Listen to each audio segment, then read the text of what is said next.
Hi everybody, my name is Casey Lister. I'm from the University of Western Australia, and the title of my talk today is Language in Our Ancestors' Hands. So I guess I'll get going.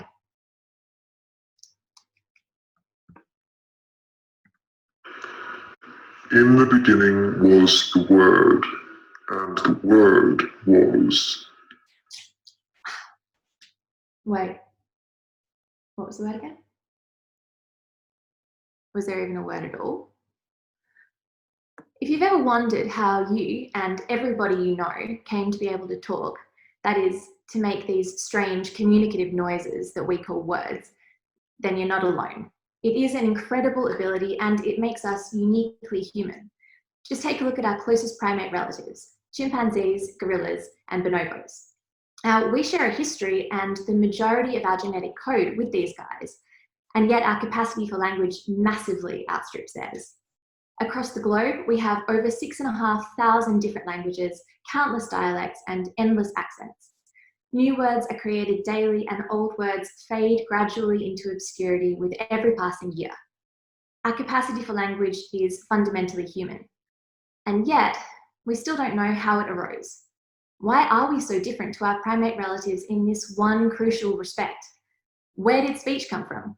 Where did these words come from? And might something else have come first? That's what I study. Now, language researchers like myself face a very frustrating problem, which is that languages don't fossilize. The brain is a squishy, floppy organ, and when we die, our brains and the language capacities that were encoded inside them vanish along with us.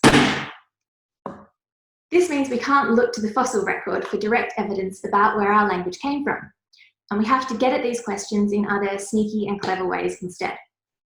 In my lab, we do this through a game that looks a lot like charades. We ask our participants to communicate with a partner, but we don't let them use any language. Instead, they have to communicate through silent gestures or through vocalizations. So think things like caveman grunts, squawks, screeches, hoots, whistles, and other random noises. It's quite an embarrassing experiment at times.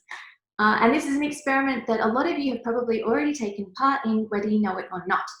If you've ever been to a foreign country where you don't speak the language and you've tried to order a hamburger, you have basically been in our study.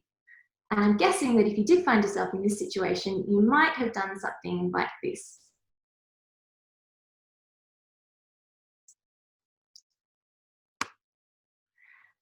But you probably didn't do something like this.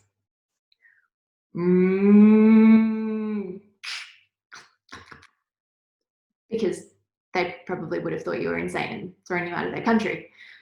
See, what we found is that people the world over tend to be better at creating new languages through gestures than through sounds.